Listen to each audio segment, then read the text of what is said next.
All right. All right, let's It's our final talk of the day. We're bringing in Stevie. Hello, Stevie. Stevie from Fairwinds. Super excited to have you here. Stevie is here to talk about zero trust policy enforcement with Polaris. So I'm going to add your slides and screen. And stay with us after, everyone. We're going to do a preview at the end towards tomorrow, and you're going to find out if that cat actually did knock the flowers off the table. Stay tuned. Yep. Thanks, Stevie. No problem. Hey, y'all. Yeah, this is my portion of the talk, so thanks for sticking around. Big company logo, Fairwinds. Fairwinds, what is it? Helps platform teams make Kubernetes easy for developers to use as self-service. Who am I? I'm Stevie. I work for Fairwinds. I'm a tech lead there. Been around for a bit, and I'm transmitting to you from Boston, Massachusetts today. So why am I here? How do I plug into this, whole thing that we've been doing today? I'm here to talk about how we can round out the zero trust policy, the zero trust story by way of policy enforcement with Polaris. Polaris is what? Well, let me tell you my agenda first of all. So I saw everyone else had an agenda and I felt like left out. So I went and threw an agenda up here. It's really simple. I'm going to talk about what Polaris is. And I'm going to show you Polaris as a dashboard. And I'm going to show you Polaris again as an admission controller. Super detailed there. So what is Polaris? Polaris is one of many open source projects that we maintain here at Fairwinds. It's a policy engine, and it helps you put configuration policies in place, and then it validates your cluster workloads against those policies. Out of the box, there are 30 plus checks that we at Fairwinds have put in there based on like our experience and, some common sense, best practice things. You can also create your own policies using JSON Schema. It also supports within that Google templating. Like you can get as deep in the weeds as you want writing policies, and as complicated and as complex as you need them to be. And Polaris can run as a CLI, so it's easily integrated into your CI pipeline to run checks against things. To shift super duper left, it can be run as a dashboard, and it can be run as an admission controller.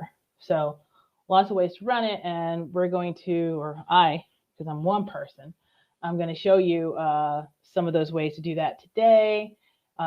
Here is just an example of the kinds of checks that come out of the box for Polaris.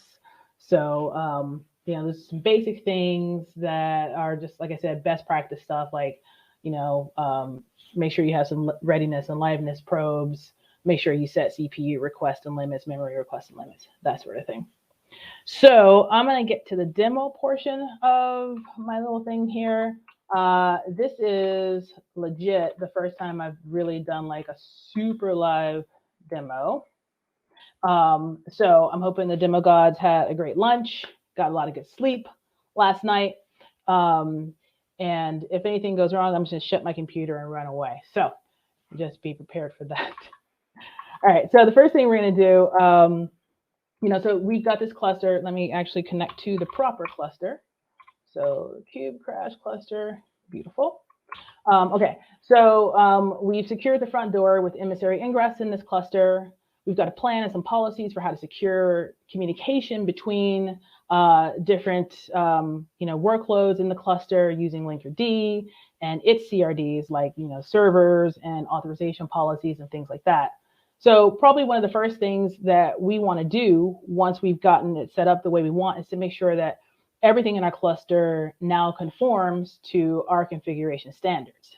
And so how do we do that? Well, a really quick and easy way is to just run Polaris as a dashboard. And that's the first way. We're not going to cover the CLI way because, woo, who has time for that? So we're going to start with the dashboard. So out of the box, you can just run Polaris as a binary, download it from our releases page. And by default, when you run it, it's going to run against a built-in set of checks, like I said, that are pulled straight out of our repo. So I'm going to show you what that check looks like just out of the box without anything going. And I'm going to copy paste because I don't know about you all, but whenever I'm trying to type in front of a bunch of people, my hands become just straight up mitts. It's not fun. All right, so I think we should be good to go here. Oh, I'm already using that port. Am I run? Yes, I am. See? All right, so we're going to run this dashboard like that. And then we're going to run over to this guy, get out of my wonderful presentation, and we're going to hit localhost 8080. And I'm hoping that that's going to work. Please work. Awesome. All right, so this is our dashboard page. And just to give you a quick overview of what's going on here, right? This is a basic cluster score telling you how well your cluster is doing right out of the box based on the built-in checks that we were talking about. And it shows you all your results by category. There are 3 categories that we sort of group things in Polaris. As you can see, efficiency, reliability, security. And these are all like our basic checks that I was talking about. These are the, you know, did you set the request and limits and all that stuff. This is obviously like not the kind of check that we want for this demo. It's not useful for our specific scenario because, you know, this is a demo cluster. So there's lots of stuff that's not going to conform to basic security practices, right? Like you're probably running one replica and all the other jazz. So, you know, what you can do is you can overwrite the config that's by default pulled down from our repo and specify your own. So you can use a config file. I've gone ahead and created one, right, chomp in VS Code. And the config file, so this is basically, you know, you define the checks that you want to use at the top. And these are my little names for these checks. And then I've defined a bunch of custom checks down here using JSON Schema, which is how our checks are written. And I've come up with like some basic ones that I think are pertinent to the kind of environment that we've set up today. So for example, I have a custom check to see if the Linkerd sidecar has been injected. I have a check to see if any pods don't have like a server. You know, Alex talked about creating those server resources to control access to pods and ports. So you might decide that like that's the way you want to go. You want to do that like pod level, restriction. And so you want to make sure that nothing in your cluster or nothing in a particular namespace or what have you is able to, oh, sorry. Okay, you did it for me. Thanks, Danielle. I made it bigger, but if you want to make it a little smidge bigger, I bet, you know. A smidge bigger. Yeah, and keep the feedback coming in the chat. We're monitoring it, so it's. And how about that? Stevie, that's perfect. Yeah. All right, we'll leave you to it now. All right, let me go ahead and do this one too, I guess. But that is not the way to do it, though. Nor is that the way to do it. Stevie, for Pete's sake, get it together. And now you're already running it. What are you doing? There. All right. Hopefully that's okay for everyone to see. Yeah. So, right. So this will check to see if there are any demo drunk. I like it. I'm sorry. So this is a way to check to see if there are any pods running in your cluster that don't have servers connected to them. And this is one that I came up with. I did a lot of reading through the Linkerd documentation to try and find same things that one might check for in a cluster running Linkerd. And one of the things that I found is that out of the box, I think Linkerd has a cluster-wide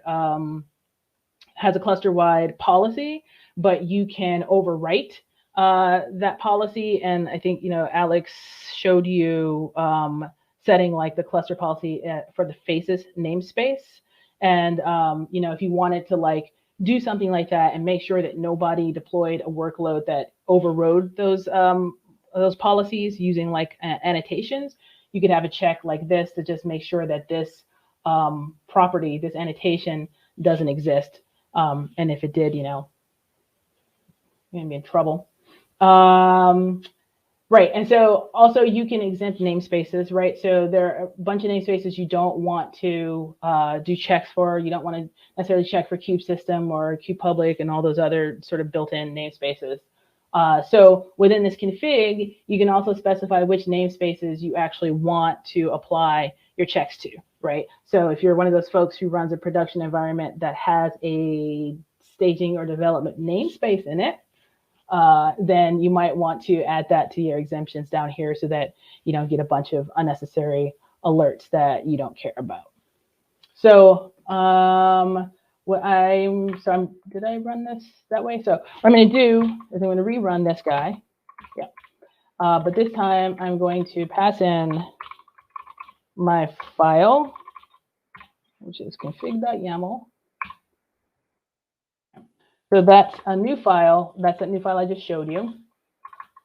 And we're going to go back over here and refresh this page. And now we have things that are much more catered to our interest. So in this dashboard, you can filter by namespace. So we're going to go in and look at like the namespaces that we might care about. So like Linkerd or faces, emissary, probably just the faces, because I'm sure there's a bunch of stuff that is set up in emissary and Linkerd that don't sort of conform to the policies we set because they can't, right? Or they would stop working. But if we apply, let's see if we get anything in those namespaces. Right, so of course, like I said, the emissary namespace is gonna have some stuff. Like it's gonna say a server should be attached to this pod because that's the check that I wrote. But let's look at the faces namespace and see if there are any deployments that don't have services connected to them or a server connected to them. So like color doesn't, color2. So this is like how you might run, and if you meant for it, if color2 and color are supposed to have servers connected to them, then this is a way for you to, you know, remediate that live, right? So go and change your deployment or go hit up the team that's in charge of that deployment and have them like, you know, fix that. So that is the way that you would do it with the dashboard, right? So you get a little pretty thing here and it gives you some action items that you can take care of. So then once you're done with that and you're like, all right, the club is clean, everybody in here has an ID, we're good, we're gonna make sure that no one can get into the club. That analogy is not working.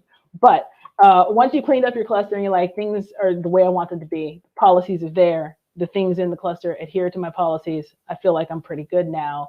The next thing you want to do is you want to make sure that new things can't come in and undo all your good hard work, right? And that's where Polaris as an admission controller comes in. So Polaris as an admission controller can be installed via Helm. And just like with the config.yaml that I passed in manually when I ran it as a dashboard, you can either, you know, if you run Helm, install Polaris as normal, it's just going to use that upstream config file with all the basic checks in it. So I've gone ahead and put my checks in the values.yaml file for our Helm chart. So you're literally like, there's a top key config, and then you put your checks in, you copy paste your checks in straight from there and put them in here. And I've got a couple of, you know, so I have my exemptions here again. And I've exempted, I've exempted, I think, like the faces namespace, for example. And then I've enabled the webhook so the admission controller can work. And I did not enable the dashboard, right? So what we can do at that point is install the Helm chart. And let me copy pasta my command for doing that. Deep. And this command is going to install Polaris in a Polaris namespace that we're going to create, and we're going to use the values.yaml file to apply those policies. So quick thing to note, actually, before I do this. Yeah, so in the checks, right? So we have 3 checks that we're checking for. I've set them to danger zone, and warning.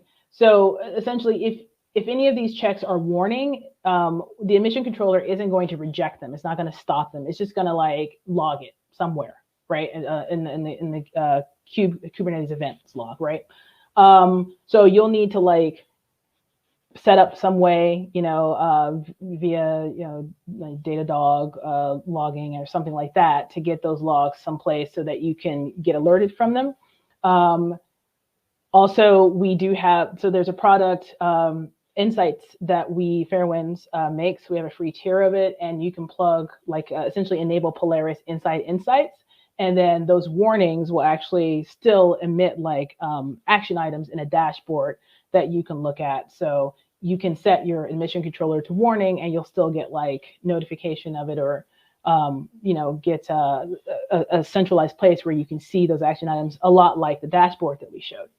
But in order to show the emission controller blocking stuff, I'm setting these 2 checks to danger.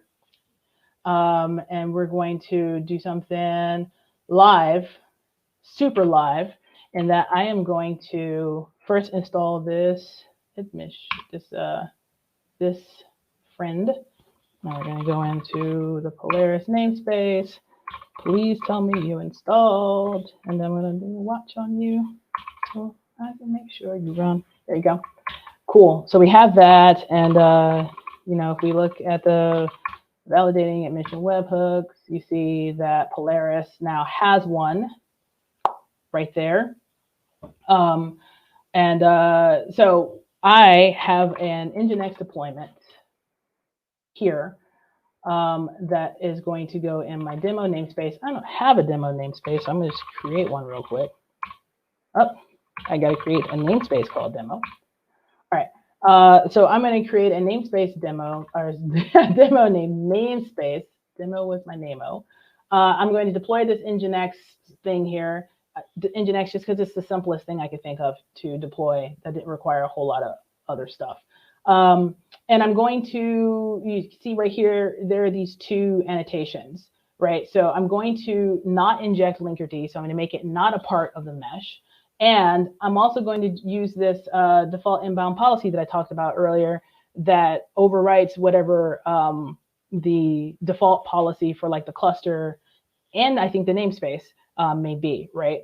And those are 2 things that you want the inverse for, probably, if you're trying to run a zero trust cluster, right? You want Linkerd, you want your workload to be part of the mesh, and you don't want people overriding the security boundaries that you've put in place, right?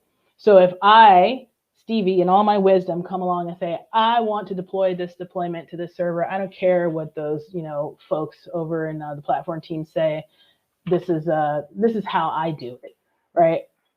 Hopefully what's going to happen is we're going to see this deployment get booted. Ready? Did it get booted? It got booted. So as you can see, there's 2 messages, or there's 4, and that's the thing we know about. But there are 2 main messages to tell you that the Linkerd sidecar should be injected to enable MTLS, and this workload has override of the default cluster policy. So, that's the Polaris emission controller at work, giving, feedback here and not allowing people to deploy things to your cluster in a way that invalidates the configuration policies that you put forth to keep your cluster secure. That is almost perfectly at the 2:15 mark. I'm so swag. But I think that's pretty much the end of my my demo. I guess I'll answer questions. Names? I'm so lonely. Danielle? I'm here. I'm sorry. I'm I'm sorry. I'm trying to I heard you go, I'm so lonely. And we were talking. I'm sorry. We were trying to save some ladybugs. It was a good cause. There's about 15 of them in here that I'm trying to get to safety, but we're 3 floors up. I've heard about that room, actually. Yep. Yeah. All right. Well, the flowers have survived. The cat has not knocked them off or killed any ladybugs, so it's all good in animal world here. That was your demo. You have a lot of fans out there. Everybody loved the demo, loved the singing. Let's see if there's any last minute questions. We have some questions. So the first thing is, how can we test out policy placement in the cluster and automate with Polaris? How can we test out policy placement in the cluster and automate with Polaris? So I'm not entirely sure I understand, but with Polaris, again, if you have the admission controller, that is going to automate things, allowing things to come into your cluster. So there's the CI component, obviously, where you add the Polaris CLI to your CI script, and it can check against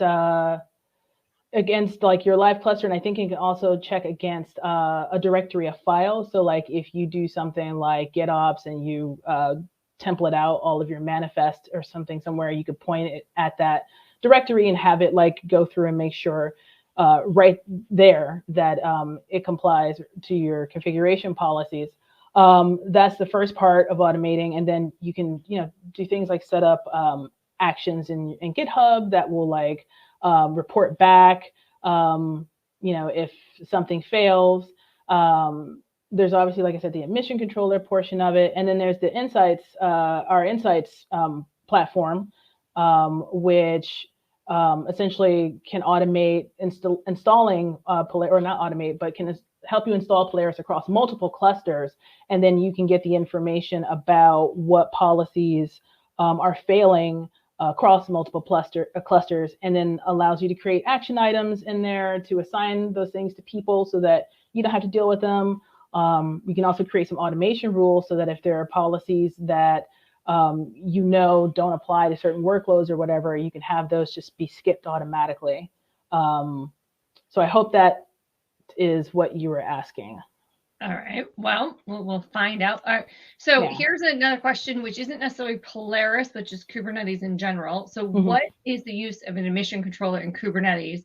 If you can give a quick little overview of that. Sure. So an admission controller essentially checks, like when you submit an object to a Kubernetes cluster, it goes through a process through the API server. It authenticates that you are someone who's allowed to talk to the cluster, authorizes that you're allowed to do the thing you're trying to do in the cluster, and then it hits this admission controller, which has a number of like plugins that do various checks against the object that you're trying to submit to the cluster. And the admission controller has, when we talk, we're usually talking about two specific types of like webhooks. There's like a validating webhook and a mutating webhook. And what we're using in Polaris is a validating webhook. And so essentially like you install, so essentially it means that like the API server can hit a webhook outside of itself when you get to that step, and then like do whatever your webhook says to do to like check on the things. And so like Polaris installs its own webhook, which is that pod that is running in the cluster. And when you submit to the API server, it hits a hook that calls out to Polaris and says, check, is this okay? And then Polaris checks against the information you've given it, which is that config file that you mount in the pod. And if it's cool, it sends it back and says, yep, we're all good, keep going. And then you can persist that object in etcd, and it gets deployed to the cluster.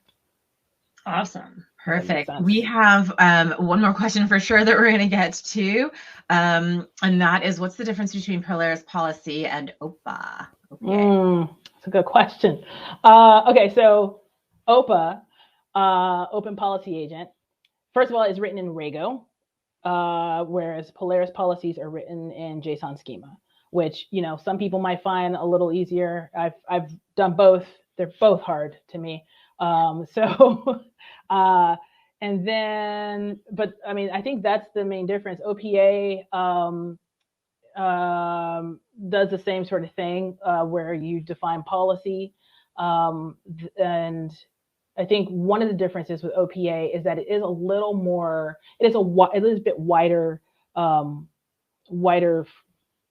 it's a bit more expansive, a bit more, I'm losing words, but you could do more with it, right? Because with Polaris, right, like you have to, the controllers that you have to define your controllers. If the controller that you're looking to check against isn't like a standard one, like, you know, a controller you wrote, you have to add that in. And, you know, there are some limitations to what Polaris policies can do, right? Like, one of the things that I was trying to do today, that server policy that I checked, right? Like that server policy doesn't work as an admission controller because of things with like schema and things like that. OPA is like, if you can think it, you could do it almost. Is what it seems like. There's a lot of customization. A lot of customization, yeah.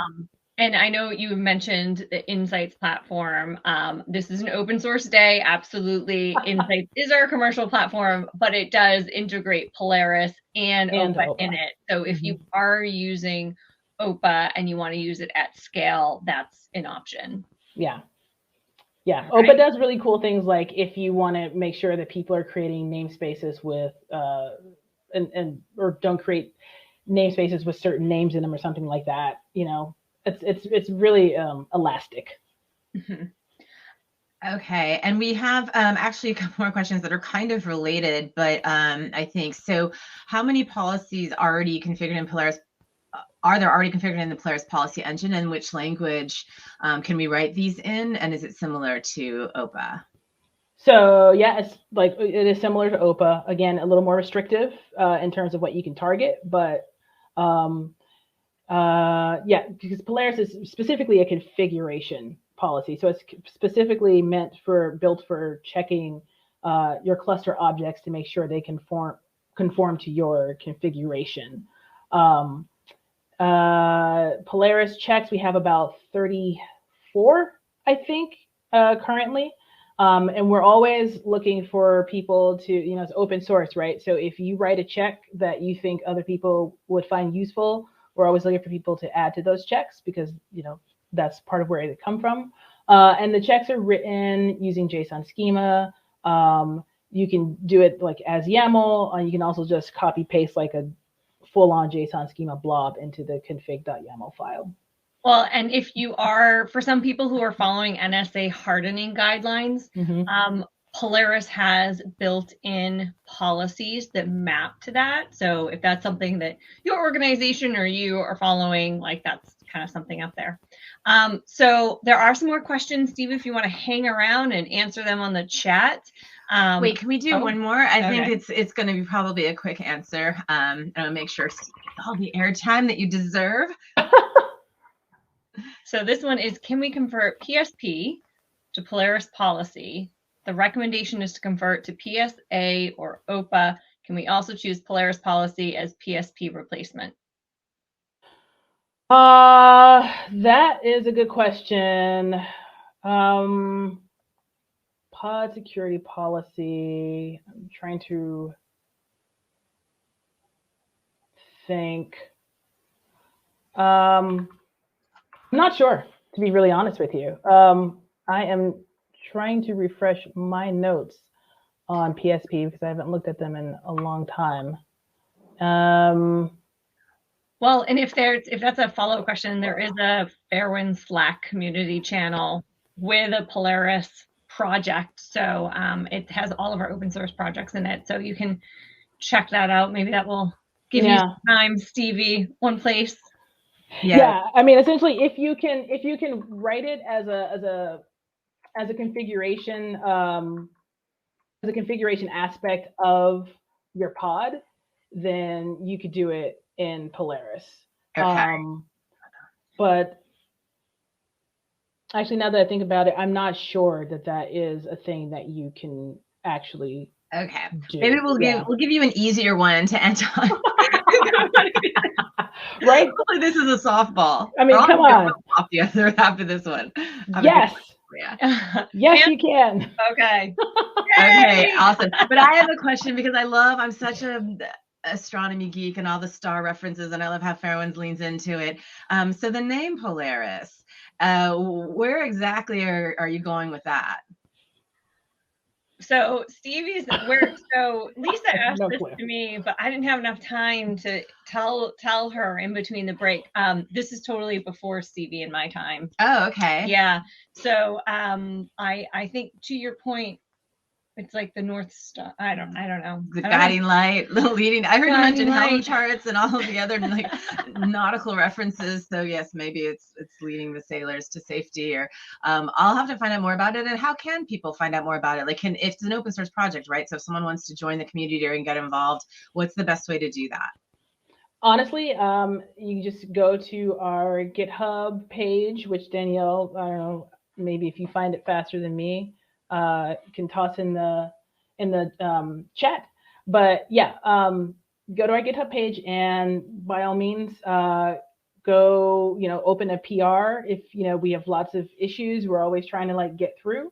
So go through and feel free to submit a PR. We have an open source meetup group for our stuff that meets, was it once a month, Danielle? Once a quarter. Once a quarter. So, come to that. And that information is, all that stuff is on our Polaris page. And yeah, and to answer that last question, yes, you can do mutating things in the admission controller. By default, there's only one.